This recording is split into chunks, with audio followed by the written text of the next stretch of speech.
اهلا وسهلا غزالات ديالي، كيف دايرين؟ لاباس عليكم؟ كنتمنى تكونوا بخير وعلى خير وانتم كتشاهدوا هذا فيديو جديد ووصفه جديده. كيف ما عودتكم اليوم جبت لكم طريقه تحضير البطبوط معمر اللي بدون فرن وبدون مقلاة عفوا، فقط بالاله ديال البانيني. كيف ما كتشوفوا كيجي شكل ديالو زوين وحتى المذاق رائع، فكفكره هكا ديروه للكوتا الوليدات او الليلات لفتيو ما عرفتي ما ديري، ففكره زوينه. فإذا كنتي جديده في القناه كنقول لك ما تنسيش ديري لي ابوني وتفعلي الجرس باش هكا يوصلك كل جديد حطيته على القناه. كنتي متتبعه وفيه ما تنسينيش من كومنتير زوين كيف ما العاده ولايك الفيديو. فما نطولش عليكم ونخليكم مع المقادير وطريقه التحضير. وكنحتاجو في المقادير كيف ما كتشوفوا 4 ديال الكيسان ديال الدقيق بما يعادل 250 غرام، جوج ديال الكؤوس ديال الفينو، كاس ديال الماء، معلقه كبيره ديال زيت الزيتون، معلقه كبيره ديال خميره الخبز، ومعلقه صغيره ديال الملح، وكيبقى الملح على حساب الاختيار او على حساب الذوق. كيف ما شفتوا هنا 4 ديال الكؤوس ديال الدقيق عفوا، غادي نضيف ليه الفينو، غادي نضيف ليهم الملحه اللي كتبقى على حساب الذوق، غنضيف لهم ايضا الخميره ديال الخبز او اللي عندكم الخميره الفوريه او السريعه، وغادي نبدا نعجن بالماء الدافئ. غادي نستمر في العجن حتى نحصل على هذا القوام هذا، يعني العجينه ما تكونش ثقيله كيف ما كتشوفوا وما تكونش خفيفه في نفس الوقت. ففي هذا الاثناء غادي نضيف ليها معلقه كبيره ديال زيت الزيتون اللي كتعطيها واحد النكهه خاصه.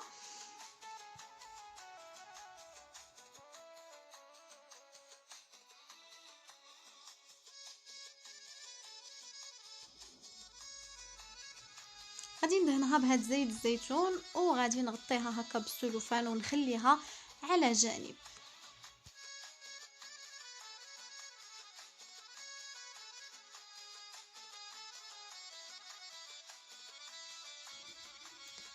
صافي وغادي نخليها البنات غادي ترتاح مده ديال من 10 حتى ل 15 دقيقه، وغادي ندوز باش نوجد العمار. فبالنسبه للحشوه البنات خديت هنايا واحد جوج بصيلات متوسطين في الحجم، اولا تقدروا تاخذوا بصله كبيره. غادي تشلضوها على هذه الطريقه. درت شويه ديال الملحه، شويه ديال الابزار، غادي نزيد شويه ديال السكينجبير، شويه ديال التحميره، وغنضيف ايضا واحد نصيص ديال المعلقه ديال القزبر هكايا اللي مدقوق اولا مطحون، يعني قزبر حبوب مدقوق، فكيعطي واحد البنه واعره مع الكفته، فغير جربوه اكيد غادي يعجبكم. وغادي نضيف هنايا رويس معلقه ديال الحار اولا الفلفل الحار، هي اللي تنسيم فقط، فإلا ما كانش كيعجبكم الحار تقدروا تستغناو عليه. ضفت ايضا واحد شويه ديال الزيت.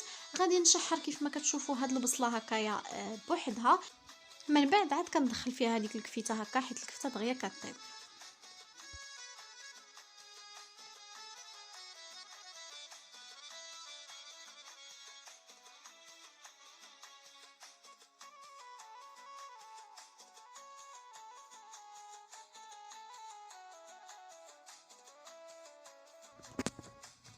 فهذه هي العجين من بعد ما تركتها ارتاحت مده ديال 15 دقيقه. فهنا حاولت انني نخويها من هذاك الهواء اللي كيكون فيها، وغادي نقطعها كيف ما كتشوفوا على جوج.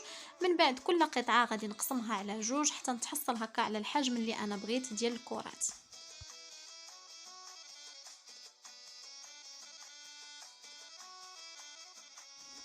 غنبدا نشكل هكا على شكل كرات كيف ما كتشوفوا. من بعد غادي نخليهم يرتاحوا وغادي نبدا نشكل فيهم هكايا على شكل مخيمرات كيف ما غتشوفوا معايا في لا فيديو. غادي نبقى نعمرهم ونحطهم على جانب.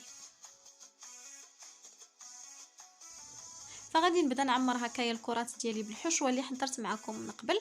فانا ضفت ليها شويه ديال الزيتون مقطع، تقدروا تضيفوه كيف ما تقدروا تستغناو عليه. والحشوه كتبقى يعني على حساب الرغبه او على حساب الاختيار شنو عندك في الدار. كنسرح هكايا هاد الكره، كنحاول انني نخدم على الجناب، يعني كنطلقهم باش هكا غير نجمع الحشوه، ما يكونش عندي واحد الجناب اللي هما غلاظ، وهكايا البطبوط ديالنا كيجي زوين والعماره كتجي في الوسط. كيف ما شفتوا كنحاول انني نعمر بحال بهذه الطريقه عفوا.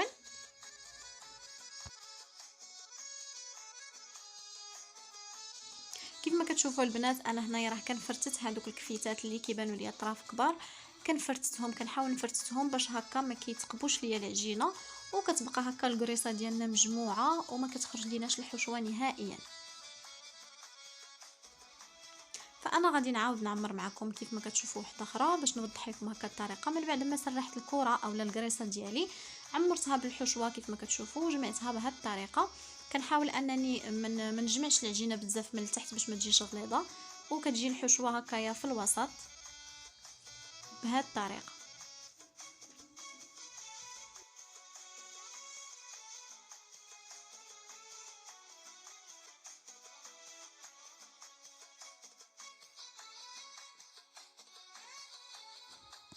فكنستمر بهذه الطريقه البنات. انا غادي نخلي لكم الفيديو هكا باش تزيدوا يعني تشوفوا الطريقه.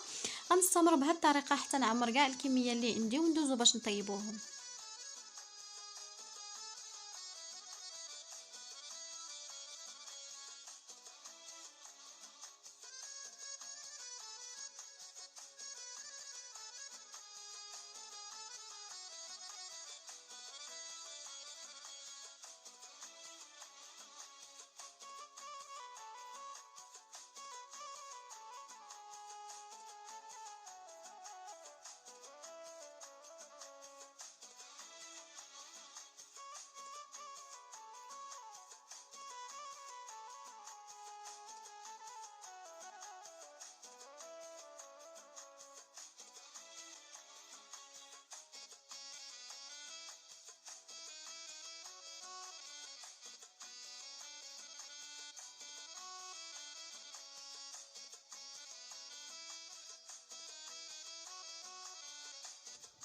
فبالنسبه للطياب البنات كيف ما قلت لكم راه ما كتحتاجوا لا المقله ولا الفران، ففقط الاله ديال البانيني. بعد ما درتها تسخن حتى سخنات مزيان فخديت واحد الطريف ديال الزبده ودهنتها. وغادي نبدا نطيب هاد الخبيزات ديالي كيف ما شفتوا. فالدور ديال الزبده هنايا هو انه كيعطينا واحد القرمشه اللي خطيره لهاد الخبيزات هادو، وايضا كيجيو في اللون واخدين واحد اللوين ذهبي اللي زوين وخطير. فاش كتكونوا كتاكلوا البنات هاد الخبيزات هادو فراه تماما بحال اللي كتاكلوا طاكوس، كيجيو غزالين غزالين واكيد غادي يعجبوا الصغار والكبار. فكيف ما شفتوا ما كنقرش هاد الخبيزات بزاف، يعني غير كنحاول انني نبرك عليهم شويه ونحطهم في البانيني ونسد عليهم.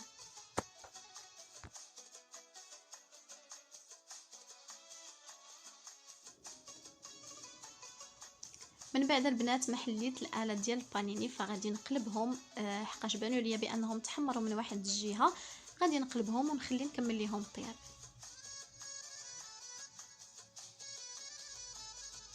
وكيف ما كتشوفوا البنات حتى لحد لهنايا راهما تحمروا يعني بركه.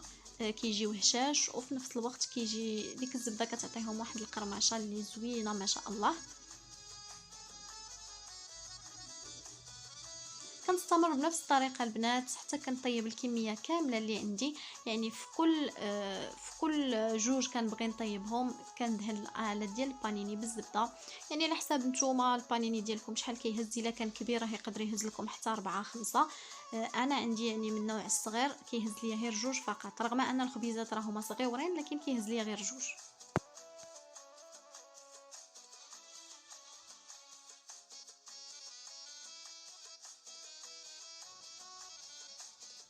وهذا هو الشكل النهائي البنات ديال الخبيزات اللي وجدت معكم اليوم.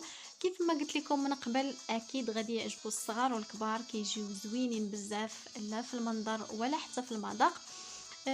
كتجي الحشوه فيهم خطيره، كيجيو بحال طاكوس كيف ما قلت لكم، يعني بحال كتاكلوا طاكوس.